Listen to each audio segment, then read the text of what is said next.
The following content may contain mature themes and depictions of reported criminal violence. Listener discretion is advised.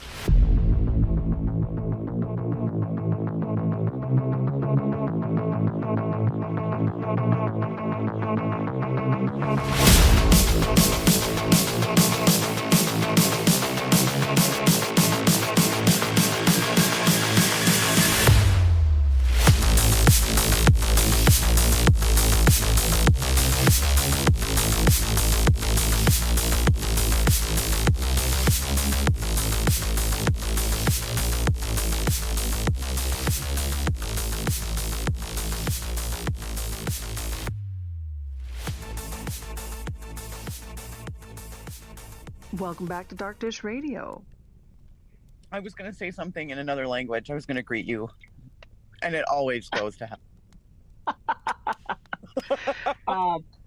Pig Latin, I'd be okay. That would be fine. So yeah, welcome back to the show, our third show. I'm so excited. It's too exciting, and that's why this is the last show. No, seriously, we're really excited. We're getting, again, good feedback. And I hate to keep saying that, but we really do. We do thrive on that. We like to hear the good stuff. Yeah, we appreciate that more than anyone knows. No bad stuff, though. So if you have anything bad to say, just please. Yeah, please don't knock us down. Please don't knock us down that way. Yeah, the streamies, they'll talk about, and the worst YouTubers of the year go to. Is there such a thing? Oh, yeah. Well, I don't know. Maybe. I don't know. I don't pay a whole lot of attention, but hopefully we don't qualify for that. I'm hoping we don't. So this is particularly special to us because not only is this building very well documented and there have been countless shows done on it and books and documentaries, but we have physically spent time, 8 hours at least, in this building. Mm-hmm. Yeah. And as we were researching this, we both kind of had that feeling that we were still there in a strange way. I know. Makes you want to go back. Yeah. Makes you want to go back. You reminisce, and these places really do imprint on you. Mm-hmm. And so we thought, what better subject to talk about than something that we're familiar with? We're not necessarily familiar with all of these cases that we will be discussing on this show, but this one, absolutely. So, of course, we are talking about Waverly Hills in Louisville, Kentucky. Love it. So excited. She's like, this is great. This is wonderful. No, it's true. No, but I want to relive it. I love that. We maybe have not gone into this prior. I can't recall, but we are paranormal investigators on the side. That's our side gig. And we've had a really amazing opportunity, or several opportunities, I should say, to investigate locations that are now, admittedly, they might be considered kind of passé because everybody's been there now. Yeah, and it wasn't when we went. You know, I think that was... No. I don't know. I thought I heard 2000. The owners now had bought it in 2001, and then right. I think it was around 2004 they started, opening it for investigations and tours. I believe so. So Waverly Hills. And I want to clarify this as we start, because if you're like me, and hopefully you aren't, but if you're like me, you may have always wondered what is the difference between a sanitarium or a sanatorium? Yeah. Because you see those different spellings, and the truth is, really there is no difference. Sanitarium comes from sanatus, which means health. Sanatorium comes from sanare, which means to cure or to heal. So really, they are interchangeable. So this is where we met. Of course, Waverly Hills, as you probably know, there have been many stories done about it, many documentaries and shows. However, this is not just our research. This is our personal account of our investigation, our 8-hour overnight investigation back in 2008. Mm-hmm. Yeah. And that's it. Well, thanks for coming. It's been a great show. So we thought, let's talk about that. This is going to be paranormal in nature, but also historical.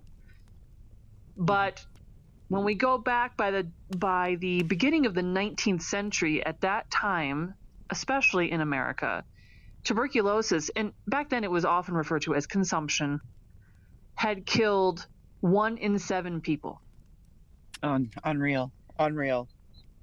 It is unreal. In fact, they say by 1900, 194 of every 100,000 United States residents, at least in the contiguous United States, had died from TB. And so the cure, quote unquote, at the time, which there was none, they believed was a sanatorium, a place that where you could rest, that the environment, the natural environment, the air, the sunshine through heliotherapy and modalities such as this could somehow give you enough rest and give you enough recuperation that you could either have an improved quality of life or maybe even be cured. But as we know, that didn't happen. Not very often. No. And this is where we lead to this particular region of America, because at that time, Louisville, Kentucky, the epidemic was severe there because allegedly, or I shouldn't say allegedly, but the story goes that it was worse because of the wetlands along the Ohio River. It just the bacteria permeated that area because of the environment. And I never knew that. I never looked into the history of TB. Yeah. So, yeah, I find that fascinating. Well, and I never thought about it either. But now, basing what we know on bacteria and how it works, at least some bacteria in this case, it does make sense that it was just the perfect combination for a terrible situation. And so because of that, the land where Waverly Hills now is, that was purchased by the Hayes family back in 1883. They purchased that area to have their family home. But that home was kind of, out in the middle of nowhere, and there weren't any schools nearby. So Mr. Hayes would open up a school for his children. And the teacher whom he hired to be the head of that school, as it was, she had a penchant for these Waverly novels by Sir Walter Scott, and that's where it got the name Waverly Hills. In 1910, because of this tuberculosis outbreak in this area, in order to try to contain some of that, a 2-story wooden sanatorium was opened. And it had an admin building, it had a main building, and they had what they referred to as these open-air pavilions. And I believe each pavilion could contain 20 patients per. And so that's not a lot, obviously. And that was for the treatment of early cases. I think the idea being that if you were in the beginning stages of TB, maybe you had a fighting chance.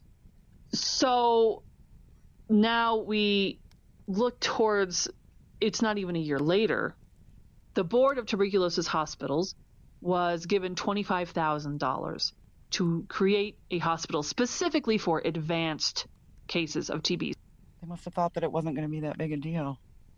Maybe they really believed in that idea of heliotherapy, that the sunlight would, Yeah, the newer things. On August 31st of 1912, all of the TB patients that were at the city hospital originally were relocated to these temporary quarters they were in tents on the grounds of Waverly Hills until the new hospital was completed for advanced cases. In December of that year, a hospital for advanced cases took in another 40 patients. 2 years later, they added the children's pavilion, 50 more beds. So they kept doing this for a time until finally they would build the present day Waverly Hills. Now, as I understand it, you had done some research about a maintenance man that worked there around 1914? Actually, I think it was a little earlier in the original building. Yep, and his name was Edward Arthur. He went on to become the treasurer and the businessman of Waverly Hills. However, and he was also a photographer. He took roughly 150 photographs while he was at Waverly Hills, and the reason for that is because he ended up contracting TB. So he lived there before he had TB. Well, then he became a patient. He did end up going on to marry. He and his wife had 2 kids, and they stayed on the property. They never contracted TB, but in 1929, he did die from tuberculosis. Wow. A lot of his photos consisted of so many interesting things, not only the buildings, but they were also just the patients having fun. There's one That's photo, nice. one photo of a group of, I think they were nurses, and they were dressed up as men, just having a good time, goofing around. And a lot of people don't know, but there was actually a band at Waverly Hills. So he took pictures. Interesting. He took pictures of them. Sweet photos. They're from the Filson Historical Society, and they were given them by his grandson. So they're really interesting to see. So these are Interesting. just, That yeah, really is nice. how life was at old Waverly Hills. Well, and it gives a different perspective because look, if this is your sentence, and I hate to put it that way, but it's kind of how it was. If that was your Yeah. sentence, you had to find some kind of joy in every day that you could. Sure. Yeah, they had exercise programs, and yeah, they did what they could. Wow. Well, and again, the sheer numbers of people who are at that point suffering. I mean, certainly dying from, but just suffering, lingering, I guess, Yeah. better word, with these symptoms, which of course ranged from, certainly it was pulmonary, but TB affects many parts of the body, not just the lungs. And it is something that most notably, I think the thing that people associate it with is coughing up blood, which is an unfortunate truth. Waverly Hills, as we know it now, the time frame we're looking at is 1910 to 1961. And this particular building is considered to be Tudor Gothic style. Most often when you see asylums or sanatoriums, we associate them with the Kirkbride architecture or some of this like Italian revival architecture, but this is specifically Tudor Gothic, and it is a Y-shaped building, which is kind of strange, but I think they had reasons for designing it that way. Yeah, they did. Because they thought that the airflow would work better for the patients. We should say here that, Waverly Hills was considered to be a self-contained community, almost its own city. It had its own water treatment facility. They had a slaughterhouse. They had a post office. In fact, they had their own zip code. Is that right? And, really? Yes, absolutely. And they did ask that none of the staff communicated physically, I should say, visited with the outside world because of the nature of TB. And didn't you say that it had a lot to do with hygiene? At one point you had done during the research? They did, absolutely. They ultimately found out that to a large extent, even though eventually we would invent, or Dr. Robert Koch would find, that streptomycin as an antibiotic was something that could be used to treat TB. But prior to understanding that, or even when he did understand that, they also realized that just improving hygiene, washing your hands, made a huge difference in the amount of cases they had. And so because it was so easily transmissible, they referred to this area as the Hill. You are now a full-time resident of the Hill. You aren't leaving. And it wasn't in a kind of you are stuck here forever prison kind of way, but I think it was understanding that if you are staff here, this is it. This is your forever now. So the existing sanatorium was built between March of 24 and October of 26, and at that time it cost just over $1 million, which again, that's a lot of money. Oh, sure, yeah. At that time. And the building is approximately 180,000 square feet. So, Crazy. When you investigate this place, you can use every bit of those 8 hours you get. Good Lord, yeah. I mean, we didn't even go in certain places. No, we could have been there for days and days and days, and not seen things. That facility was intended for treating over 400 patients, and each of those patients had their own radio. They had their own, as Amy said, their own porch, their own solarium. The fifth floor had their heliotherapy department, and that's where the really chronically ill, or this, I should say, the severely advanced cases of TB were, and that's where you got the best sunlight and the best air. Sorry, I believe that the children's ward was up there at one point too. from what I Yes, was told. I think that's the fourth or fifth. Yeah, I believe so. Mm-hmm. And it was so because of all these things, it was advanced. I mean, at the time, it was like the Mayo Clinic of TB. It was really, Mm-hmm. really advanced. Um, we talked about this earlier, but we should mention because I think we think it's important to mention. This was a segregated situation. So if you were African American at that time and you contracted TB, you actually had to stay in the outdated wooded dispensary, which was outside of the building proper. That's disgusting. That's so disgusting. And Being treated less than human, well, because of the absolutely, as you're dying. And the irony is, it wasn't until the 40s when those conditions changed, and then that's when streptomycin is discovered. So it's kind of a moot point, yeah, at that time. sure. So they decided that by 1943, because of streptomycin, and this is a wonderful thing, but the cases were dropping. The cases of TB were dropping. So they didn't really need this huge structure anymore, and those remaining patients, they were moved to Louisville to the Hazelwood Sanatorium, and Waverly Hills would officially close as a TB hospital in 1961. Mm-hmm. So not much longer after, TB was, streptomycin was being administered as a treatment. Mm-hmm. Yeah, 20 years, yeah. Or less than. Less than, exactly. And so in 1962, then a year later, they would convert it to a geriatric center, the Woodhaven Geriatric Center. These were for like dementia patients, people who had mental disabilities, things of that nature. But it was accused of neglect, it was understaffed, it was overcrowded, and the state shut it down in 1982. God. Yeah, we've discussed where a lot of these places, the cruelty and a lot of these asylums. It's terrible. The cruelty, and you often see it, unfortunately, in children's facilities, specifically children, or, well, I should say elderly and children. Yeah, the two most vulnerable. But I can tell you that in 1983, the hospital was purchased with the intent of becoming a prison. But the locals did not like that idea at all. The area is beautiful. The neighborhood around it, you wouldn't know that Waverly Hills was there.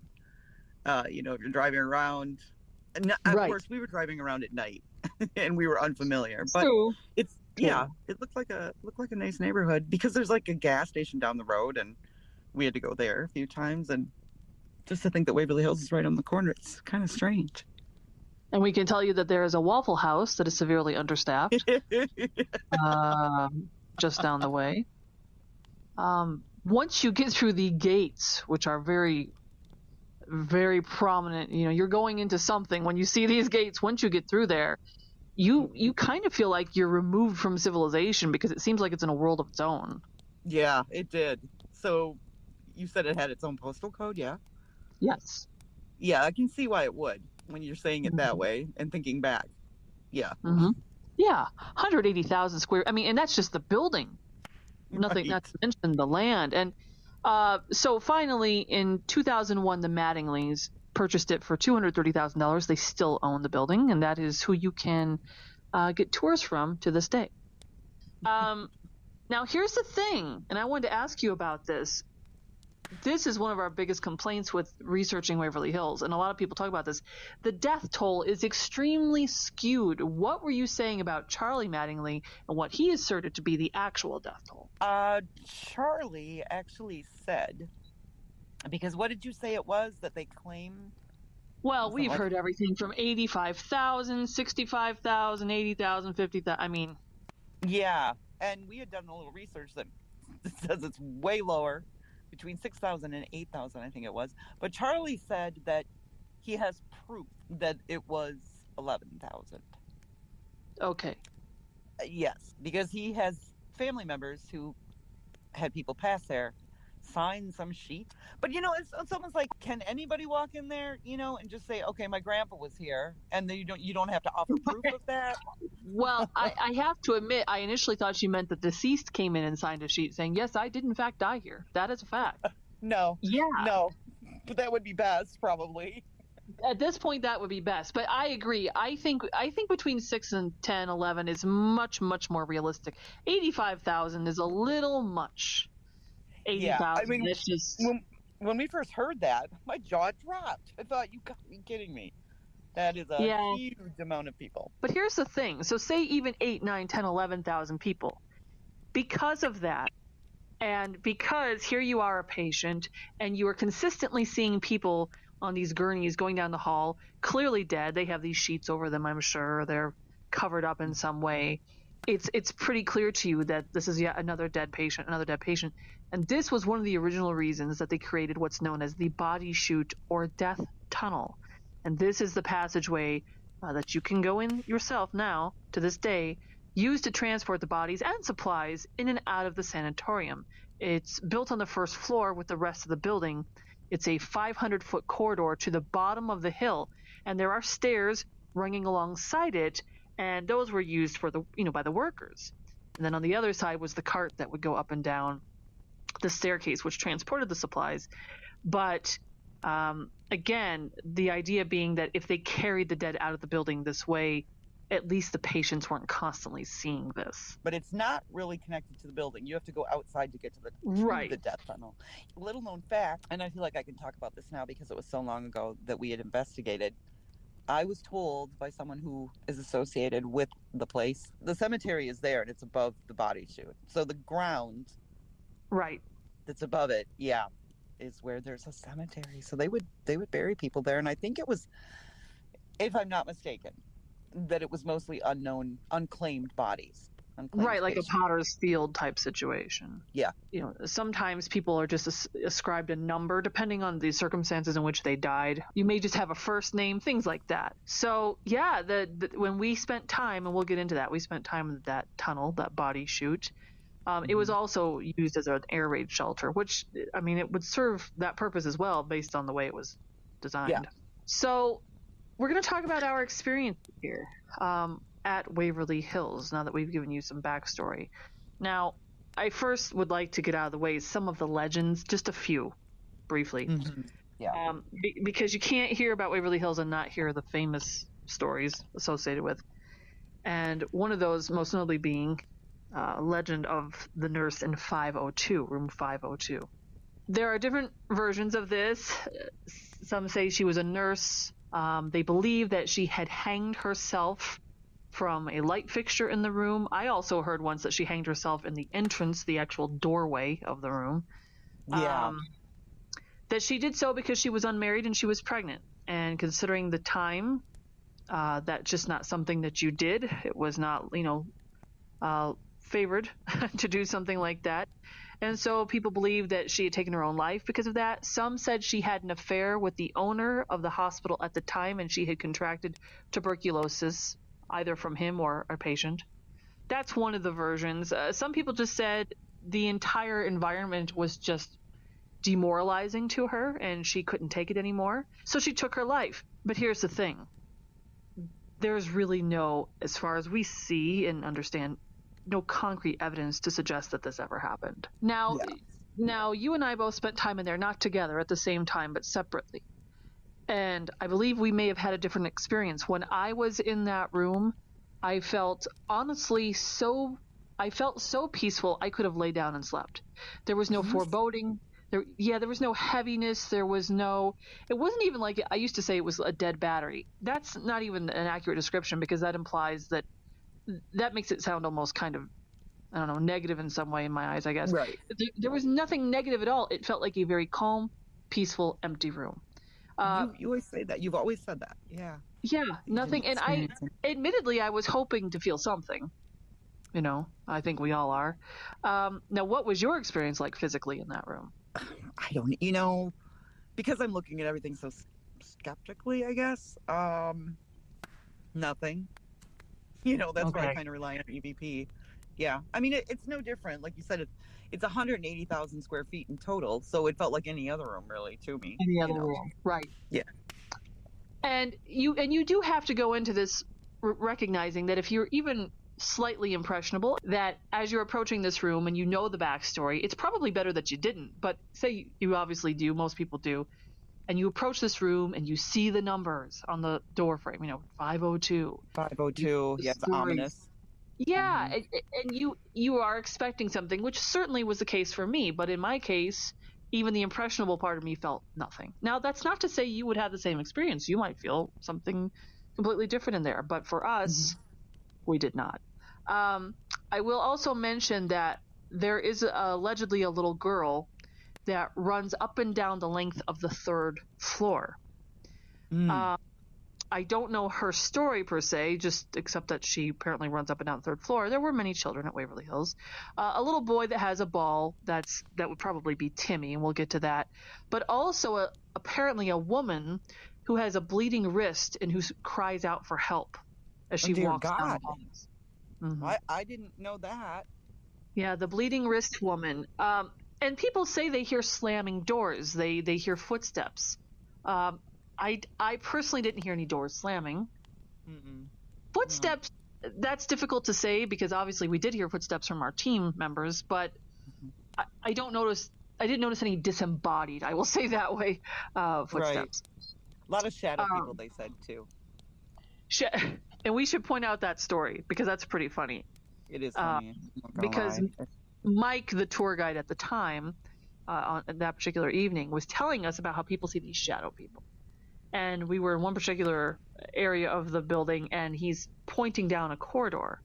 And keep in mind, anything you're seeing is, it's very difficult to see in this light because at this point it was well after midnight.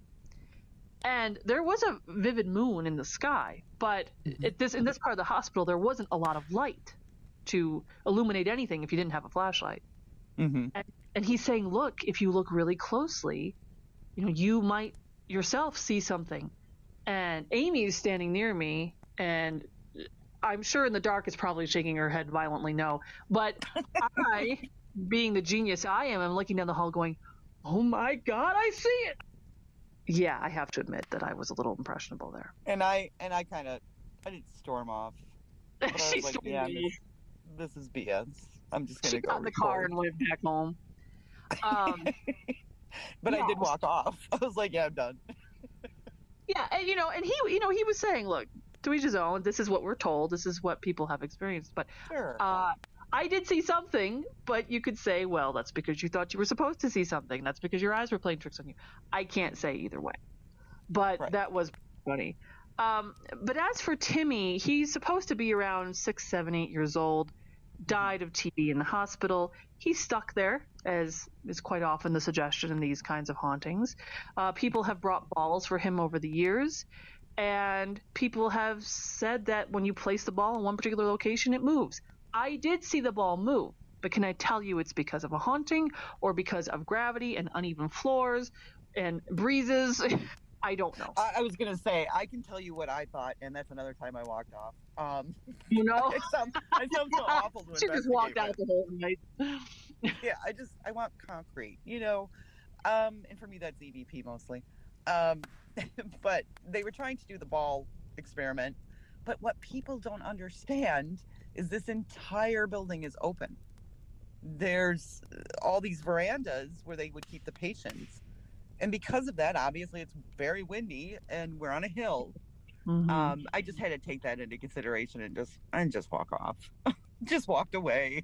Yeah, I mean, if we were in a controlled environment, where the doors are closed, you're in a room, that's another story. This one was like, yeah, I can't do it. Sure. Yeah, that's fair. It's hard to say. I have seen plenty of investigations where something has moved inexplicably on its own, and you've tried to explain it away, check for breezes, check for, bring out your level, is the floor even, things like this. And sometimes you can't figure out why. But again, as she said, because of the nature of this building, it would be very difficult to completely discount any, alternative explanation. So right, and I should say the whole building isn't open, but the majority of it is. Because of these solarium porches that they have. Now, you keep mentioning EVP, and of course that is your specialty. So what EVP did you or your team capture that evening? Well, I have a few that were captured by other investigators who sadly have passed away. I don't have access to them. Sure. One was actually on the 5th floor, and this one amazed me because we were walking up. Mike was, like you said, our tour guide, who was wonderful. We were heading up to the 5th floor where the children had been, and clearly you hear what sounds like a little girl say, "Hi." I don't have that one. However, I do have one from one of my investigators that seems to be over a PA. And there were no, the PA was long gone. Sure. And yep. So in this one, it says Dr. Sanderson, call home. So we'll play that right now.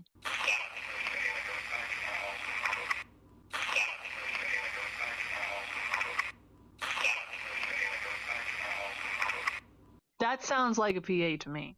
Of course, that would be a residual EVP.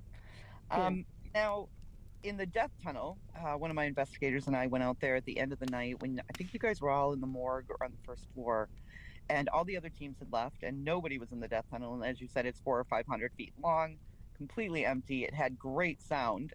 So my teammate Vicky and I hear a noise, and Vicky says out loud, "Could you do it again?" The reply seems to be that of a young woman. It seems to be a direct response, which is very rare, as you know. And she says, "I don't know." Could you do it again?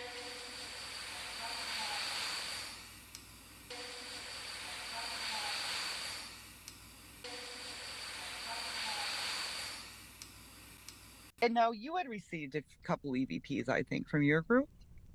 Yes. So my husband and my co-investigator, he tends to record for 8 hour, well, in this case, 8-hour stretches. So he has a recorder that he uses.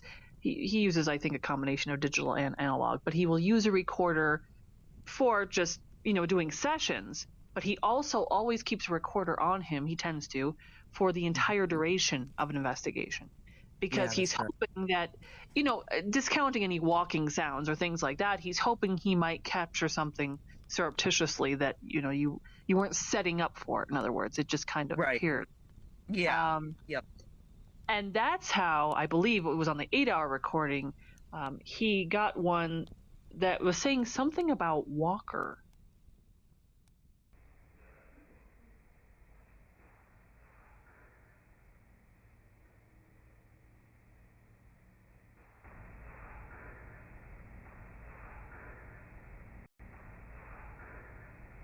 And then there was another one that I believe is saying something like "help us." Now again, I'm gonna say that these are his, not mine. As I've always joked, they don't talk to me; they just show up in pictures for me. They rarely speak to me in that way. But I'm not sure what the context of these were. I don't know if this is a situation where, the one that seems to say Walker, I don't know if it was referring to an actual walker, a walking implement. I don't know if it was someone's name. So we'll play the "help us" EVP right here.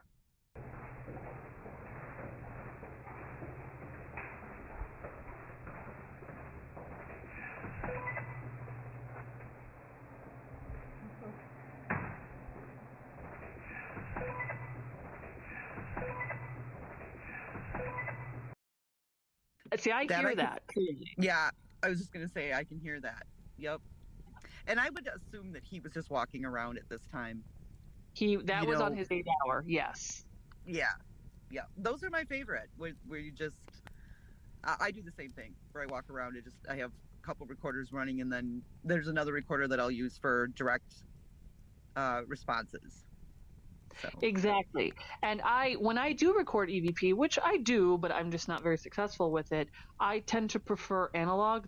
I'm old school that way. Absolutely. But my husband likes digital. He's very much an Olympus digital or Sony kind of guy. So, or sometimes I prefer to chisel them into stone, much like the Flintstones. It depends on my mood. But in any event, my God, you should have seen my face. I was like, what is she chiseling? What?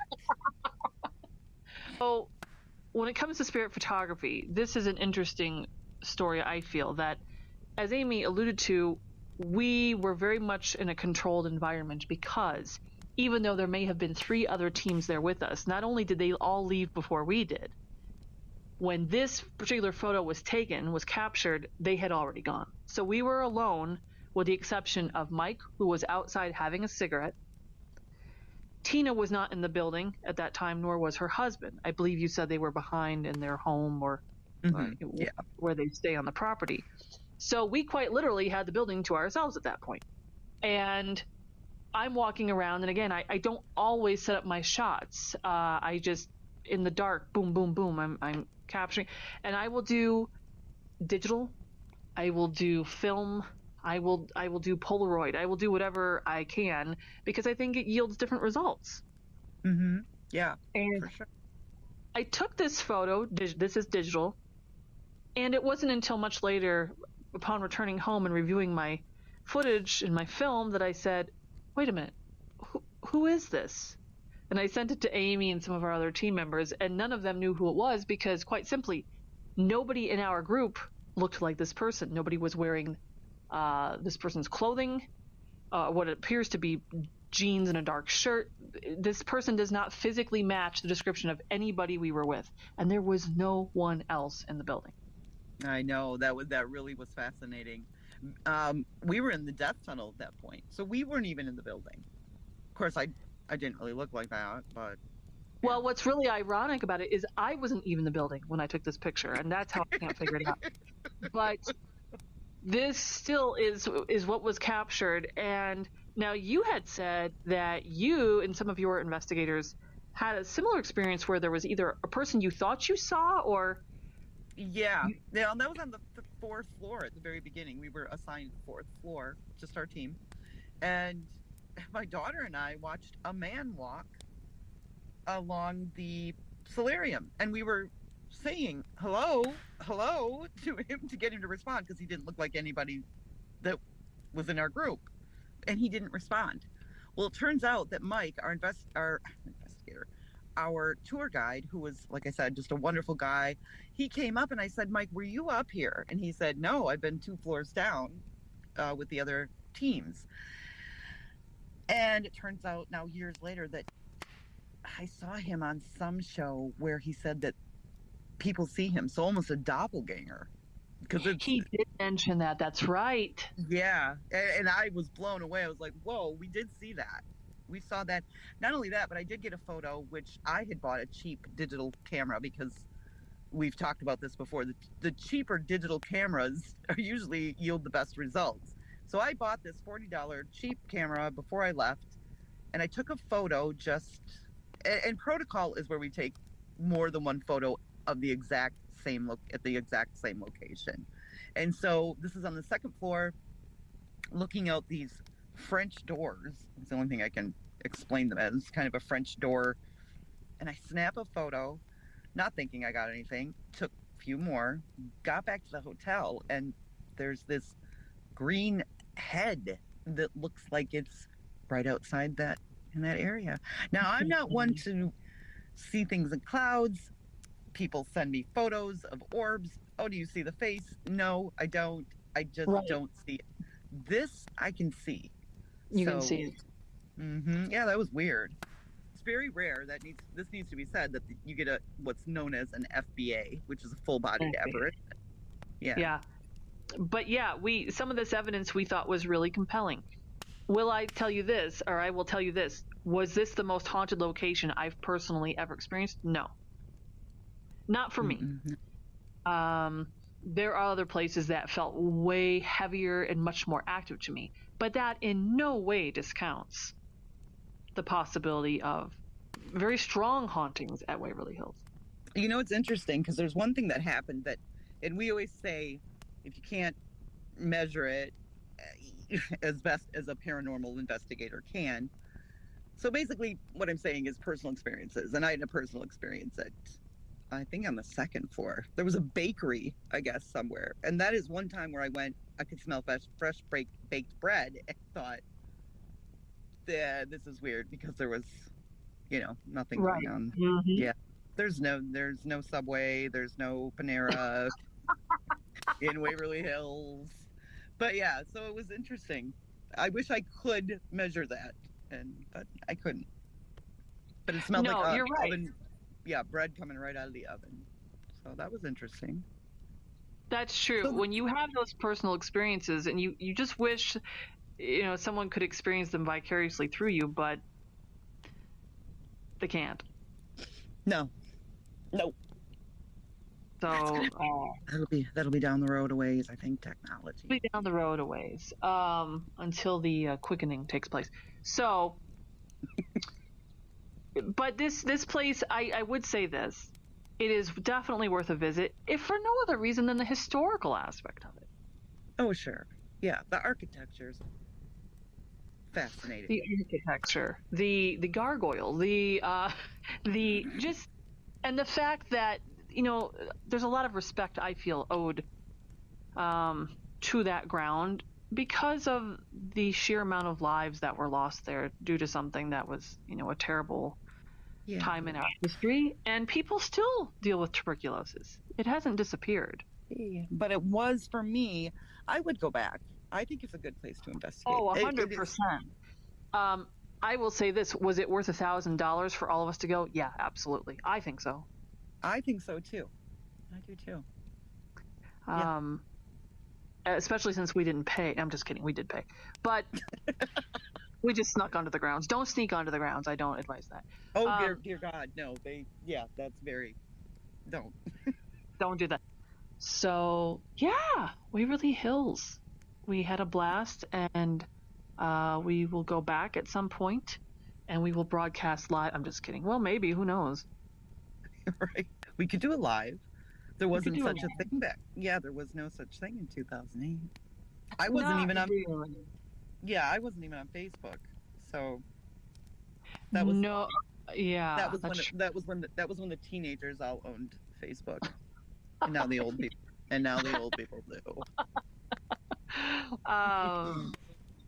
I don't know how accurate any quote results are from that experience, but maybe they are. It's hard to say. What, a live stream? Well, I just mean because sometimes people will say, I'm watching a live stream. Oh, I saw something. Okay, oh, but God, yeah, no, we're not doing that. We're not doing that. Forget it. Well, hey, thanks for joining us again on this wacky roller coaster that is Dark Dice Radio. Yes, thank you very much. We appreciate every single view. Thanks for sitting here with us by this campfire that we are nowhere near, but just imagine we are. Just imagine we are. And as we always say, stay safe out there.